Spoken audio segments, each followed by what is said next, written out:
पहेली में ना लड़की ज़्यादा इंटरेस्ट लेती ही है। जो इस बार 2025 का एग्ज़ाम होने वाला है उसमें से 5 नंबर में पूछेगा। ग्राफ की कॉपी को हम लोग समझते हैं कि ये ग्राफ की कॉपी आखिर है क्या चीज़? कि सावधानीपूर्वक है ना पॉइंट को एकदम पॉइंट पर रख कर अब फिर मिलाना है। आप थोड़ा-सा भी अगर इधर-उधर किए तो आपका आंसर गलत आ सकता है।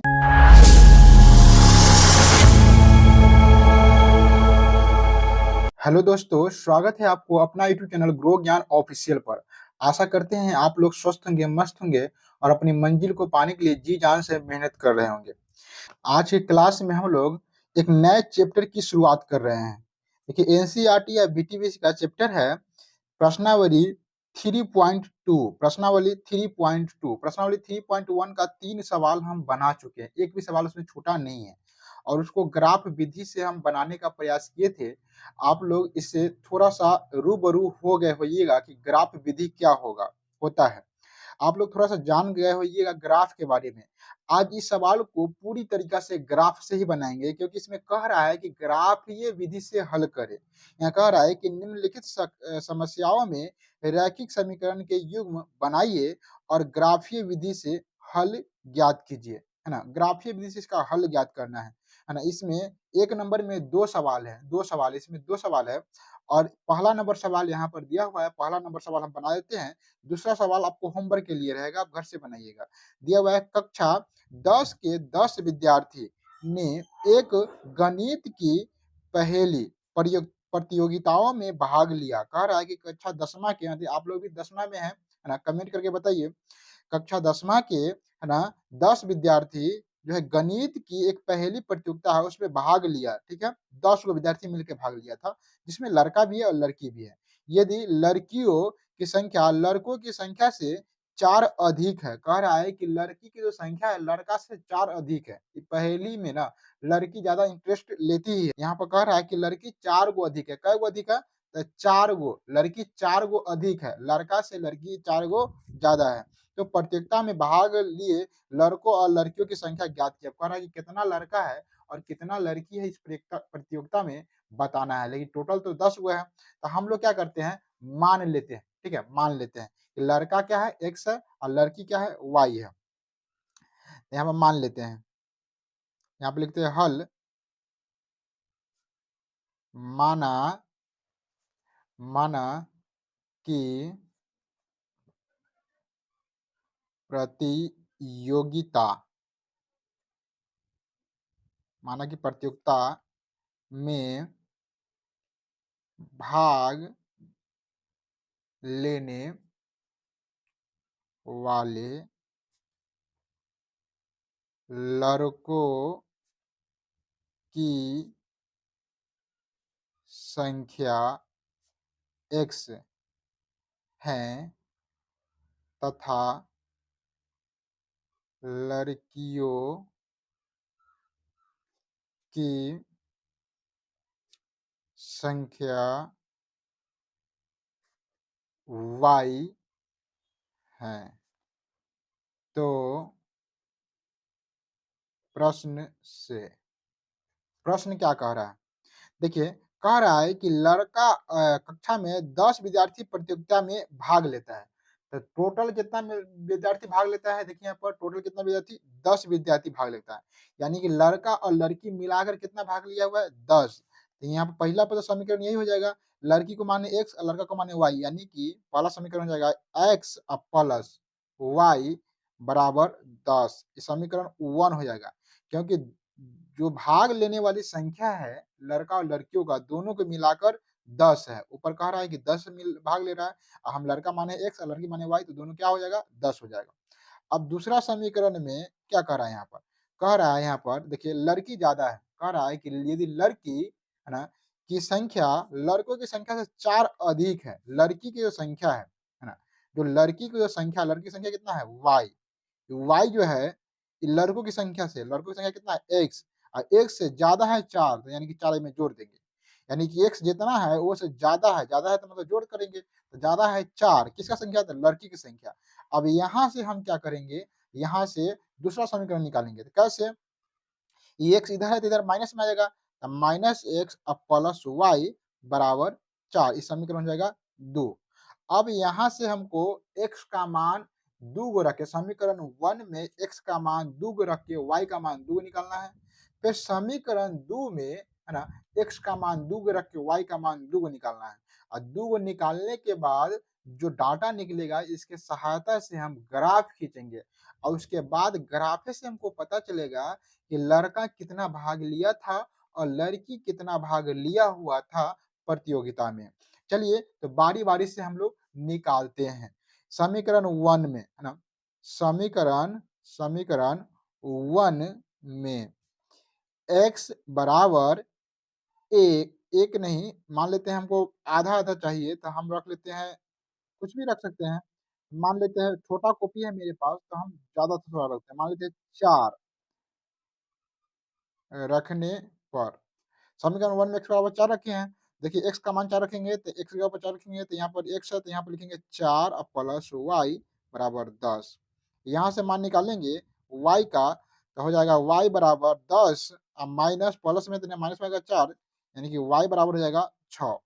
फिर अगेन करेंगे, फिर हम लोग अब हम x का मान 4 रखे 5 रख लेते हैं इस बार। x बराबर 5 रखने पर यहाँ पर x है तो यहाँ 5 प्लस y बराबर 10 तो y का मान हो जाएगा यहाँ से y का मान हो जाएगा बराबर 10 एन से प्लस में देने जाएगा तो माइनस में 5। जगह कम है इसलिए एक ही लाइन में हम बना रहे हैं क्योंकि जगह कम है इसी में सब हटाना है। 10 में से 5 गया था 5, फिर भी जगह काफी इधर बच गया है नीचे ना। एक्स और वाई दो को मान निकल गया तो हमको क्या करना है, एगो डब्बा बना देना है ऐसा, ठीक है। और डब्बा बनाने के बाद हमको इसमें मान को सजा के लिख लेना है कि कितना रखे तो कितना आया। देखिए यहाँ पर एक्स का मान हम रखे थे, एक्स का मान 4 रखे थे तो वाई का मान 6 आया, तो एक्स वाला डब्बा में 4 लिखेंगे और वाई वाला डब्बा में लिखेंगे 6। फिर एक्स का मान 5 रखे 5 तो वाई का मान कितना आया 5, वाई का मान आया 5, ठीक है। इस प्रकार से हम क्या किए, यहाँ पर डब्बा हम लिख लिए, ठीक है। डब्बा आपको दिखाई दे रहा होगा यहाँ पर। अब दूसर का समीकरण में चलते हैं, दूसर का समीकरण, ठीक है। दूसर का समीकरण में भी हम लोग x का मान कुछ भी रखेंगे तो y का मान कुछ आएगा। तो मान लेते हैं हम x बराबर 0 रखने पर, तो x का मान 0 रखेंगे तो -0 और प्लस y बराबर 4। 0 का तो कोई वैल्यू नहीं है, यानी कि y बराबर कितना हो जाएगा 4 हो जाएगा। अब हम लोग x बराबर 1 रख लेते हैं रखने पर, तो x बराबर 1 रखेंगे, -1 यहाँ पे लिखेंगे, प्लस में y बराबर कितना हो जाएगा 4। तो y बराबर माइनस में प्लस में आएगा तो 4 और जोड़ 1 यानी कि y बराबर कितना हो जाएगा 5। इस प्रकार से हमको क्या हुआ, मान निकल गया। अब यहाँ पर एक डब्बा बनाते हैं x और y का, ठीक है। यहाँ पर ऐसे डब्बा बना लेना है। आपको यह सवाल 5 नंबर में पूछेगा, याद रखिएगा 5 नंबर में। जो इस बार 2025 का एग्जाम होने वाला है उसमें से 5 नंबर में पूछेगा, लेकिन फर्क क्या रहेगा हम बता देंगे। x का मान कितना रखे थे, x का मान रखे थे 0 तो y का मान कितना आया 4, तो x का मान 0 तो y का मान आया 4। x का मान रखे थे 1 1 तो y का मान कितना आया, y का मान आया 5, तो y का मान आया 5। इस प्रकार से इसको हम डब्बा बना लेना है। देखिए यहाँ पर फर्क क्या रहेगा, जो बोर्ड एग्जाम में आपको सवाल जो पूछेगा उससे फर्क क्या रहेगा, ये जो भाषा दिया हुआ है, ये जो भाषा दिया हुआ है, ये भाषा वहाँ पर नहीं रहेगा। आपको यह समीकरण निकाल के आपको दे देगा। ये समीकरण जो हम निकाले हैं, ये 2 समीकरण, ये 2 समीकरण ऐसे आपको दिया रहेगा, ठीक है। और इन्हीं दोनों समीकरण में अपना से हम मान रखें, x का मान कुछ भी अपना से रखे हैं और y का मान अब x का मान इसमें अपना से कुछ भी रखे हैं, तो y का मान निकला है। इसमें भी x का मान कुछ भी रखे हैं, तो y का मान निकला है। तो इस प्रकार से आप अपना से कोई भी 2 मान रखिएगा, या x का मान रखिएगा या y का मान रखिएगा। जिसका मान रखिएगा तो उसके बाद वाला का मान निकलेगा। x का मान रखे तो y का मान निकलेगा, y का मान रखेंगे तो x का मान निकलेगा। 2 मान इससे रख लेना, रख के निकालना है, 2 मान इससे रख के निकालना है। इस प्रकार से 2 गो डब्बा बन जाएगा, एक ई डब्बा बनेगा और एक ई डब्बा बनेगा। 2 डब्बा बन जाएगा। जब 2 डब्बा बन जाएगा उसके बाद सारा काम होगा ग्राफ पर। कितना लड़का भाग लिया प्रतियोगिता में, कितना लड़की भाग लिया, ये सब ग्राफ पर निकल जाएगा। चलिए तो आइए ग्राफ पर देखते हैं कि आखिर कितना लड़का और कितना लड़की प्रतियोगिता में भाग लिया। देखिए ग्राफ बनाने के लिए आपको एक पेंसिल की जरूरत है, एक बड़ा सा स्केल रहेगा तो बहुत अच्छा है। साथ ही एक काटने वाला कटर की ज़रूरत है जो इसको काटेंगे, छीलेंगे और साथ में अगर गलत हो जाए तो मिटाने के लिए इरेज़र की ज़रूरत है, रबर की ज़रूरत है। ठीक है? इतना ही चीज़ की ज़रूरत है और एक ग्राफ का पेज होना चाहिए।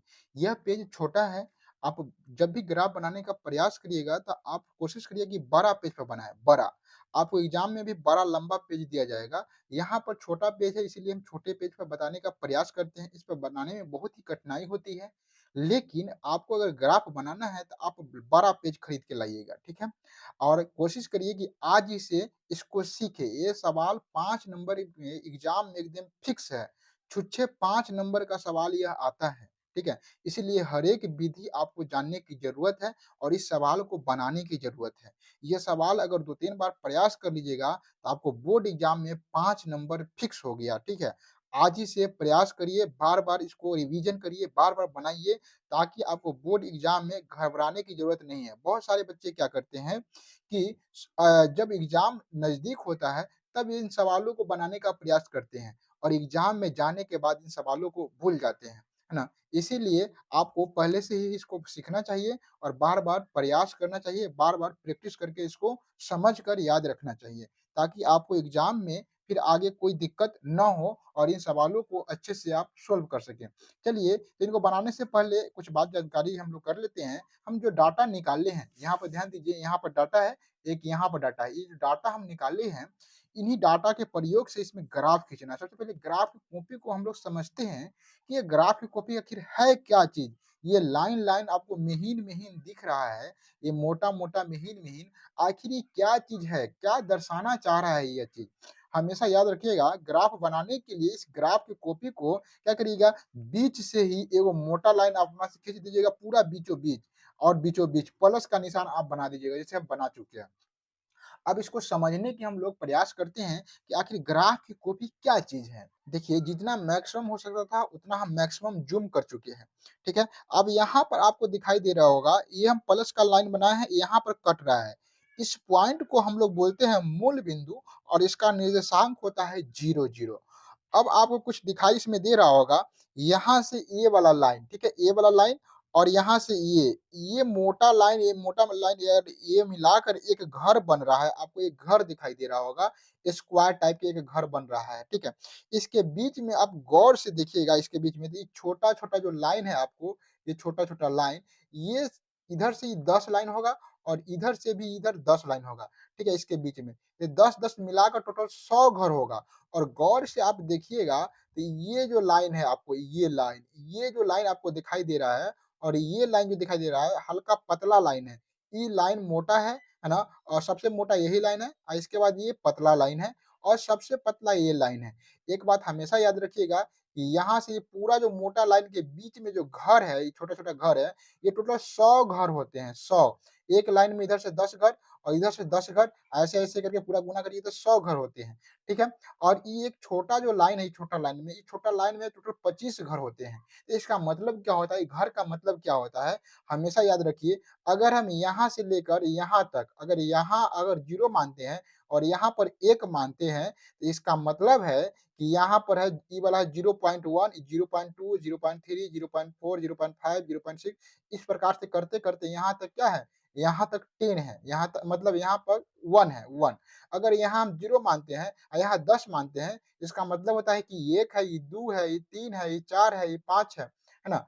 और इस प्रकार से, है ना? यहाँ से स्टार्ट करेंगे और इस प्रकार से यहाँ तक क्या है? 10 है, यानी कि एक जो लाइन है ये 1 पर है, ठीक है? यहाँ तक 10 है। अगर यहाँ से यहाँ तक हम 100 मानते हैं, तो इसका मतलब एगो छोटा लाइन जो है, ये 10 के बराबर है। ये छोटा लाइन किसके बराबर है? 10 के बराबर है। तो हमको जब ग्राफ खींचना होता है, तो हम लोग क्या करते हैं?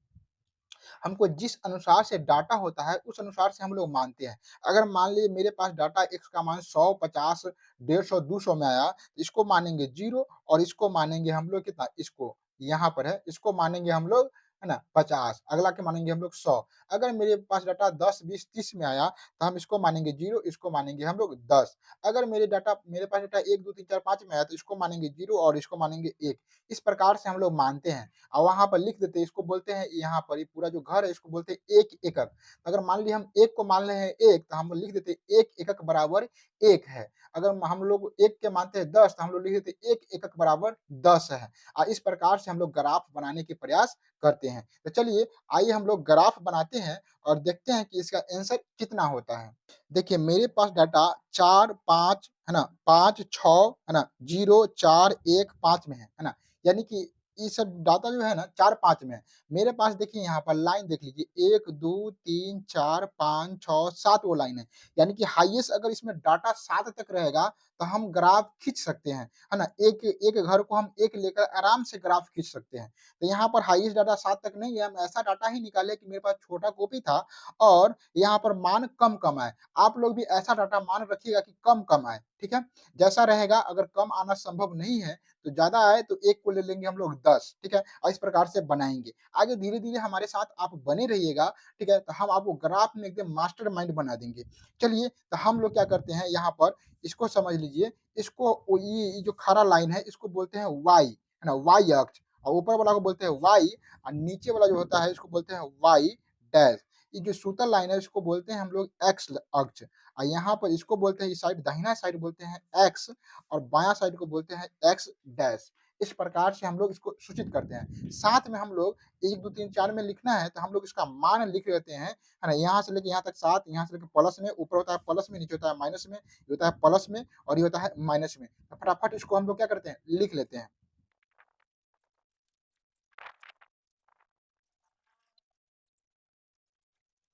देखिए यहाँ पर मान ऑलरेडी लिखा गया हुआ है, ठीक है? तो मान लिखा गया है तो हमको इस वाले इस क्या है समीकरण 1 का है ना? और ये क्या है समीकरण 2 का मान है, ठीक है? तो हमको समीकरण 1 का मान क्या करना है, इसमें देख-देख के इसे बिठाना है। मान किससे बिठाना है? आपको अगर मान बिठाने नहीं आता है, तो ध्यान से और गौर से देखिए। देखिए x का मान कितना है 4 और y का मान कितना है 6। x का मान 4, y का मान 6 ये दोनों क्या है प्लस में है, माइनस में नहीं है, प्लस में है। तो x का मान 6 देखिए, ये वाला x लाइन है, x लाइन, तो x लाइन पर 6 देखिए प्लस में, इधर तो माइनस है, इधर प्लस में 6 है, यहाँ पर 6 है। तो यहाँ पर x का मान 4 है, तो यहाँ पर 4 है, y का मान 6 प्लस में है, तो y का मान इधर है, इधर 6 प्लस में। देखिए यहाँ पर 4 है और यहाँ पर कितना है, यहाँ पर 6 है। यहाँ देखिए, यहाँ पर 6 और यहाँ पर 4। ये दोनों को आगे बढ़ाएँगे धीरे-धीरे, तो जहाँ पर टकराएगा वो पॉइंट हो जाएगा 4, 6। यहाँ पे इसको आगे बढ़ाते देखिए, यहाँ पर टकरा गया, यहाँ पर, इस पॉइंट पर, है ना? तो इस पॉइंट को यानी कि इस पॉइंट को हम लोग बोलेंगे 4-6। कौन पॉइंट को बोलेंगे? एक बार ज़ूम करके आपको दिखा देते हैं। देखिए यहाँ पर इस पॉइंट को हम लोग बोलेंगे, ये पॉइंट जो है पॉइंट, इस पॉइंट को हम लोग बोलेंगे कितना? तो 4 और 6। ये पॉइंट कैसे आया? तो देखिए 4 के लाइन पर ये सीधा ऊपर चले हैं, है ना? और 6 के लाइन पर ऐसे चले हैं, टकरा गया यहाँ पर, तो यहाँ पर हो गया 4 और 6। अगला पॉइंट क्या है? अगला पॉइंट है 5 और 5 यानी कि x का मान 5, y का मान 5। तो x का मान 5 यहाँ पर है और y का मान 5 है यहाँ पर। और दोनों को ऐसे मिलाएँगे दोनों को तो ऐसे तो यहाँ पर मिलेगा।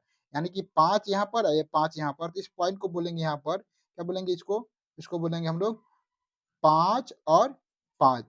ये दोनों पॉइंट क्या है? समीकरण 1 का पॉइंट है, ठीक है? अब हम लोग दूसरे का पॉइंट रख लेते हैं, बाद में एक के साथ मिला देंगे। यहाँ पे देखिए x का मान 0 है, y का मान कितना है 4। x का मान 0 याद रखिएगा x का मान 0 y वाला लाइन पर होगा। x का मान 0 यानी कि x वाला लाइन पर लेवे नहीं करेंगे, सिर्फ y वाला लाइन पर लेंगे। अब y का मान कितना है 4, y का मान 4 है, तो y का मान 4 वो प्लस में है, तो यहाँ पर हो जाएगा, इस जगह पॉइंट हो जाएगा। यहाँ पर हो जाएगा 0 और 4 पहले x का मान लिखते हैं, फिर बाद में y का मान लिखते हैं। यहाँ पे देखिए x का मान कितना है 1 और y का मान 5। तो x का मान 1 और y का मान 5 कहाँ है? 5 यहाँ पर है। इसको ऐसे सीधे करेंगे और इसको ऐसे करेंगे तो यहाँ पे हो जाएगा कितना 1 और 5। x का मान कितना है 1 और y का मान 5 है, 5 y का मान है। ठीक है? तो इस प्रकार से हमको रख लेना है। ये पॉइंट है, ये पॉइंट है, तो ये पॉइंट को ये पॉइंट से इसे मिलाएँगे हम लोग और ये पॉइंट को इसे मिलाएँगे और जहाँ पर कटेगा वही हो जाएगा लड़का और लड़की की संख्या। तो जल्दी से हम लोग क्या करते हैं, मिला लेते हैं। एक बात हमेशा याद रखिएगा कि मिलाते समय आपको बहुत ही सावधानी बरतना है मिलाते समय। थोड़ा भी आप इधर-उधर हिला-उला के नहीं मिलाइएगा, कि सावधानी पूर्वक है ना पॉइंट को एकदम पॉइंट पर रख कर फिर मिलाना है। आप थोड़ा-सा भी अगर इधर-उधर किए तो आपका आंसर गलत आ सकता है या नहीं मिल सकता है। देखिए यहाँ पर और यहाँ पर मिला है, तो यहाँ पर भी मिल रहा है, थोड़ा-सा गड़बड़ था। देखिए यहाँ पर नहीं मिल रहा है, यहाँ पे इसे मिलाएँगे, देखिए ये भी मिल रहा है, ये भी मिल रहा है। यहाँ से हमको पता चला कि थोड़ा और आगे घुसकेगा, कहला कि यहाँ पे भी मिल सकता है। यहाँ पर मिल गया, यहाँ पे मिल गया, अब सही लग रहा है पॉइंट। इसको क्या करेंगे हम लोग ऐसे खींच देंगे। ये क्या है समीकरण 1 है, तो समीकरण 1 लिख देंगे। अब इसको हम लोग ऐसे खींचेंगे, यहाँ पर देख लीजिए, इसको ऐसे मिलाना होगा हमको, है ना? ये पॉइंट और ये पॉइंट के लगता है इस जगह कटेगा, देखिए, है ना? कटेगा, इसी जगह कटेगा। देखिए यहाँ पर ऐसे पता चल गया यही हल होगा, यही हल हो जाएगा। यहाँ पे देखिए, यहाँ पर ही पॉइंट मिल गया, यहाँ पे ये पॉइंट मिल गया, यहाँ भी मिल रहा है। थोड़ा-सा और आगे करना होगा हमको। हाँ, कर दिए। देखिए यहाँ पे देखिए, यहाँ पर गड़बड़ हो रहा है। यहाँ पर 4 पे कटेगा, हो सकता है। हाँ, देखिए 4 पे कट गया। सही मिलाने का यही तरीका है कि आपको आगे-पीछे ये दोनों पॉइंट को तो देखिए ही, साथ ही आपको आगे-पीछे भी देखिए कहीं कट रहा है क्या? है ना? कोंटा-वोंटा पर, जैसे यहाँ पर कोंटा पे कट रहा है, ठीक है? यहाँ पर तो ये जो है मिलाने का एकदम सही तरीका है। आप एकदम आसानी से एक बार में सही-सही बन मिला सकते हैं। इस प्रकार से देखिए यहाँ पर ये पॉइंट पे मिल गया, ये पॉइंट पे मिल गया, कटा कहाँ पर? यहाँ पर कटा। ये पॉइंट का नाम क्या है? ये पॉइंट का नाम क्या है? देखिए यहाँ इसी से डायरेक्ट नीचे आइएगा तो पॉइंट का नाम है 3, है ना? 3 क्या है? ये 3 इसको लिख सकते हैं और इसी के बगल में ऊपर जाइएगा तो इसका क्या नाम है? 7, इसको 7। ये पता है 3 किसका नाम है? 3 एक्स का नाम है और 7 किसका नाम है? वाई का नाम है। आपको पता है कि हम लोग क्या माने हैं? हम लोग एक्स माने हैं लड़का को और वाई माने हैं लड़की को, यानी कि लड़का, ठीक है? लड़का, लड़का की संख्या बराबर एक्स माने हैं और देखिए एक्स कहाँ पर है? 3 पर है, तो यानी कि 3 हो जाएगा। लड़का की संख्या 3, है ना? और लड़की, लड़की लड़की लड़की की संख्या संख्या यानी कि y और y का मान कितना हो जाएगा? y का मान हो जाएगा 7, ठीक है? यानी कि लड़का की संख्या x है और लड़की की संख्या y है। प्रतियोगिता में 3 गो लड़का भाग लिया है और 7 गो लड़की भाग लिया हुआ है। हम लोग इसको न विलोपन विधि से हल किए हैं, न ब्रजगुणन विधि से हल किए हैं। हम लोग इसको ग्राफ विधि से हल किए हैं। इसी को बोलते हैं ग्राफ विधि। यहाँ से लेकर और यहाँ से जो सारा काम हुआ है और ये सारा काम हुआ है, इतना ही आपको पूछेगा 5 नंबर में, छुच्छे पूछेगा 5 नंबर में, बोर्ड के एग्जाम में आपको 5 नंबर में पूछेगा, यहाँ से लेकर यहाँ तक। ये सारी चीज़ उसमें नहीं रहेगा, आपको समीकरण दिया रहेगा, बोले ग्राफीय विधि से हल करें। इस प्रकार से आपको जहाँ कटता है वही होता है हल। तो यहाँ पर हम लड़का-लड़की की संख्या लिखे हैं, वहाँ पर आपको लिखना है हल, हल और x बराबर लिखना है वहाँ पर 3 और y बराबर लिख देना है 7 और आंसर हो जाएगा आपका और 5 नंबर आपको आसानी से मिल जाएगा। तो आशा करते हैं कि आपको वीडियो अच्छा लगा होगा और इससे आपको कुछ भी सीखने को मिला है तो हमारे चैनल को सब्सक्राइब कर लीजिए और वीडियो को लाइक करिए, अपने दोस्तों में शेयर करिए और इसी प्रकार के बेहतरीन वीडियो देखने के लिए और क्लास 10th के ऑल सब्जेक्ट पढ़ने के लिए हमारे चैनल को सब्सक्राइब करिए। मिलते हैं अगले क्लास में, तब तक के लिए जय हिंद।